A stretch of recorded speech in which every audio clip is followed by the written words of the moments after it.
Hi friends, ಎಲ್ಲರಿಗೂ ನಮಸ್ಕಾರ. ಇನ್ನೇನು ನಮಗೆ ಸಂಕ್ರಾಂತಿ ಬರ್ತಾ ಇದೆ. ಈ ವರ್ಷ ಜನವರಿ 15ನೇ ತಾರೀಕು ಮಕರ ಸಂಕ್ರಾಂತಿ ಬರ್ತಾ ಇದೆ. ದಕ್ಷಿಣಾಯನ ಮುಗಿದು ಉತ್ತರಾಯಣಕ್ಕೆ ಪ್ರವೇಶ ಮಾಡುವಂಥ ಕಾಲ ಇದು. ಈ ದಿನ ಸೂರ್ಯನಾರಾಯಣನ್ನು ಮಗನಾದ ಶನಿದೇವನನ್ನು ಒಲಿಸಿಕೊಂಡು ಒಂದಾದ ದಿನ. ಆದ್ದರಿಂದ ಶನಿದೇವನಿಗೆ ಪ್ರಿಯವಾದ ಒಂದು ಎಳ್ಳನ್ನು ಬೇರೆಯವರಿಗೆ ದಾನ ಮಾಡಿದ್ರೆ ಅಥವಾ ಎಳ್ಳು ಬೆಲ್ಲವನ್ನು ಬೇರೆಯವ್ರ ಜೊತೆ ವಿನಿಮಯ ಮಾಡಿಕೊಂಡ್ರೆ ಶನಿದೇವನ ಪ್ರೀತಿಗೆ ಪಾತ್ರರಾಗ್ತೀವಿ. ಇನ್ನು ಮಕರ ಸಂಕ್ರಾಂತಿಯ ದಿನ ಮುಖ್ಯವಾಗಿ ಯಾವ ಕೆಲಸಗಳನ್ನು ಮಾಡಿದ್ರೆ ನಮ್ಮ ಇಷ್ಟಾರ್ಥ ನೆರವೇರುತ್ತೆ, ನಮ್ಮ ಮನೆಗೆ ಅಭಿವೃದ್ಧಿ ಉಂಟಾಗುತ್ತೆ ಅನ್ನೋದನ್ನು ನೋಡೋಣ. ರೈತರಿಗೆ ಈ ದಿನ ತುಂಬಾ ಮುಖ್ಯವಾದ ದಿನ ಅಂತ ಹೇಳ್ಬೋದು. ಅವರು ಬೆಳೆದಂಥ ಬೆಳೆಯನ್ನು ಒಂದು ಕಡೆ ಗುಡ್ಡೆ ಹಾಕಿ ಪೂಜೆ ಮಾಡಿ ಸಂಭ್ರಮಿಸುವಂಥ ಪುಣ್ಯ ದಿನ ಇದು. ಈ ದಿನ ನಾವು ಮುಖ್ಯವಾಗಿ ಬೆಳಗ್ಗೆ ಬೇಗನೆ ಎದ್ದು ತಲೆಗೆ ಸ್ನಾನ ಮಾಡಿಕೊಂಡು ಮನೆಯೆಲ್ಲ ಶುದ್ಧಿ ಮಾಡಿಕೊಂಡು ದೇವ್ರ ಮನೆಯನ್ನು ಸಹ ಶುದ್ಧಿ ಮಾಡಿ ಅರಿಶಿನ ಕುಂಕುಮ ಬಟ್ಟುಗಳನ್ನು ಇಟ್ಟು ಹೊರಗಡೆ ರಂಗೋಲಿಗಳನ್ನು ಹಾಕಿ ಅದಕ್ಕೂ ಸಹ ಅಲಂಕಾರವನ್ನು ಮಾಡ್ಕೋಬೇಕು. ಮುಖ್ಯವಾಗಿ ಈ ದಿನ ಸಗಣಿ ಪೂಜೆಯನ್ನು ಮಾಡ್ತಾರೆ.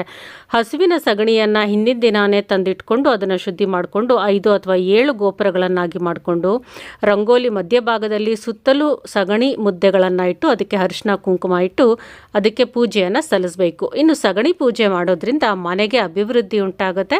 ಮನೆಗೆ ಉಂಟಾದ ಯಾವುದೇ ದೋಷಗಳು ಎಲ್ಲ ನಿವಾರಣೆ ಆಗುತ್ತೆ. ಇದಕ್ಕೆ ಪದ್ಧತಿ ಇರಲೇಬೇಕು ಅಂತ ಇಲ್ಲ. ಸಗಣಿ ಪೂಜೆಯನ್ನು ತಪ್ಪದೆ ಮಹಿಳೆಯರು ಮಾಡ್ಬೋದು. ಇನ್ನು ಈ ದಿನ ನೈವೇದ್ಯಕ್ಕೆ ನಾವು ಸ್ವೀಟ್ ಪೊಂಗಲ್, ಖಾರ ಪೊಂಗಲನ್ನು ಮಾಡಬೇಕು. ಕಬ್ಬಿನ ಜಲ್ಲೆಗಳನ್ನು ತರಬೇಕು, ಎಲ್ಚಿಕಾಯಿಗಳನ್ನು ತಂದು ಪೂಜೆಗೆ ಇಡಬೇಕು. ಈ ದಿನ ಯಾವ ದೇವರನ್ನು ಪೂಜೆ ಮಾಡಬೇಕು? ರಾಮ, ಲಕ್ಷ್ಮಣ, ಸೀತೆ, ಹನುಮಂತನ ಫೋಟೋ ಇದ್ದರೆ ಅದಕ್ಕೆ ಈ ದಿನ ಪೂಜೆಯನ್ನು ಸಲ್ಲಿಸ್ಬೋದು.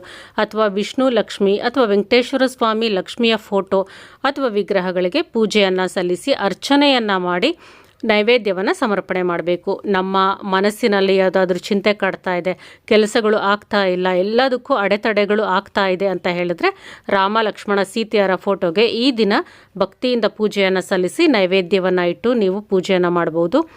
ನಿಮ್ಮ ಇಷ್ಟಾರ್ಥಗಳನ್ನು ಈ ದಿನ ನೆರವೇರಿಸ್ಕೋಬೋದು. ಇನ್ನು ಪೂಜೆ ಆದ ನಂತರ ಮುಂದಿನ ಒಂದು ಮುಖ್ಯವಾದ ಕೆಲಸ ಅಂತ ಹೇಳಿದ್ರೆ ಗೋಪೂಜೆ.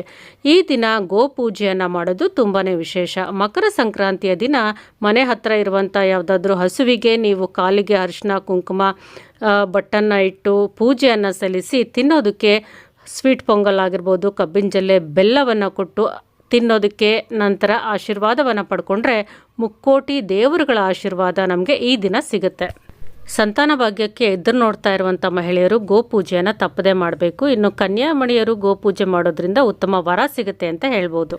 ಈ ದಿನ ಇನ್ನೊಂದು ಮುಖ್ಯವಾದ ಪೂಜೆ ಅಂತ ಹೇಳಿದ್ರೆ ಸೂರ್ಯನಿಗೆ ಅರ್ಘ್ಯ ಅರ್ಪಿಸುವಂಥದ್ದು. ಬೆಳಗ್ಗೆ ನೀವು ಎದ್ದು ಸ್ನಾನ ಮಾಡಿದ ತಕ್ಷಣ ಒಂದು ಚಂಬಿನಲ್ಲಿ ನೀರನ್ನು ತಗೊಂಡು ಸೂರ್ಯದೇವನಿಗೆ ನಮಸ್ಕಾರ ಮಾಡಿ ಅರ್ಘ್ಯವನ್ನು ಅರ್ಪಿಸಬೇಕು. ಸಂಜೆ ವೇಳೆಗೆ ಮನೆಯಲ್ಲಿ 5 ವರ್ಷ ಅದಕ್ಕೆ ಒಳಗಿರುವಂಥ ಚಿಕ್ಕ ಮಕ್ಕಳಿದ್ರೆ ಅವರಿಗೆ ಒಂದು ಎಳ್ಳು ಬೀರುವುದು ಅಥವಾ ಫಲ ಏರುವ ಕಾರ್ಯಕ್ರಮ ತಪ್ಪದೆ ಮಾಡಬೇಕು. ಮಕ್ಕಳಿಗೆ ಹೊಸ ಬಟ್ಟೆಯನ್ನು ಹಾಕಿ ಪೀಠದ ಮೇಲೆ ಕೂರಿಸಿ ಎಳ್ಳು ಬೆಲ್ಲವನ್ನು 5 ಬಾರಿ ಅಥವಾ 3 ಬಾರಿ ತಲೆ ಮೇಲೆ ಹಾಕಿ ಒಂದು ಫಲ ಎರೆಯುವ ಕಾರ್ಯಕ್ರಮವನ್ನು ಮಾಡಿಸ್ಬೇಕು. 5 ಜನ ಅಥವಾ 9 ಜನ ಮುತ್ತೈದರನ್ನು ಸಹ ಕರೆದು ಫಲ ಎರೆಯುವ ಕಾರ್ಯಕ್ರಮವನ್ನು ಮಕ್ಕಳಿಗೆ ತಪ್ಪದೆ ಮಾಡಿಸ್ಬೇಕು. ಈ ರೀತಿ ಮಾಡೋದ್ರಿಂದ ಮಕ್ಕಳಿಗೆ ಆಯುರಾರೋಗ್ಯ ಹೆಚ್ಚಾಗುತ್ತೆ. ಅವ್ರಿಗೆ ಯಾವುದೇ ದೋಷಗಳು ಕಣ್ಣು ಬಿದ್ದಿದ್ರೂ ಸಹ ಅದೆಲ್ಲ ನಿವಾರಣೆ ಆಗುತ್ತೆ. ಮಕ್ಕಳಿಗೆ ಮಾಡೋದ್ರಿಂದ ತುಂಬಾ ಉತ್ತಮ. ಇದನ್ನು ತಪ್ಪದೆ ನೀವು ಮನೆಯಲ್ಲಿ ಚಿಕ್ಕ ಮಕ್ಕಳು ಇದ್ದಾರೆ ಅಂತ ಹೇಳಿದ್ರೆ ಫಲ ಎರೆಯುವ ಕಾರ್ಯಕ್ರಮವನ್ನು ಮಾಡಬೇಕು. ಇನ್ನು ಈ ಮಕರ ಸಂಕ್ರಾಂತಿಯ ದಿನ ತಪ್ಪದೆ ಎಳ್ಳು ಬೆಲ್ಲವನ್ನು ಬೇರೆಯವ್ರಿಗೆ ವಿತರಣೆ ಮಾಡಬೇಕು. ಎಳ್ಳು ಬೆಲ್ಲ ಬೇರೆಯವ್ರಿಗೆ ಕೊಡೋದ್ರಿಂದ, ದಾನ ಮಾಡೋದ್ರಿಂದ ಶನಿದೇವನ ಒಂದು ಪ್ರೀತಿಗೆ ಪಾತ್ರರಾಗ್ತೀವಿ. ಈ ಒಂದು ಪೂಜೆಗಳನ್ನು ನೀವು ಮಕರ ಸಂಕ್ರಾಂತಿಯ ದಿನ ನೆರವೇರಿಸಿದ್ದೇ ಆದರೆ ನಿಮ್ಮ ಇಷ್ಟಾರ್ಥ ನೆರವೇರುತ್ತೆ.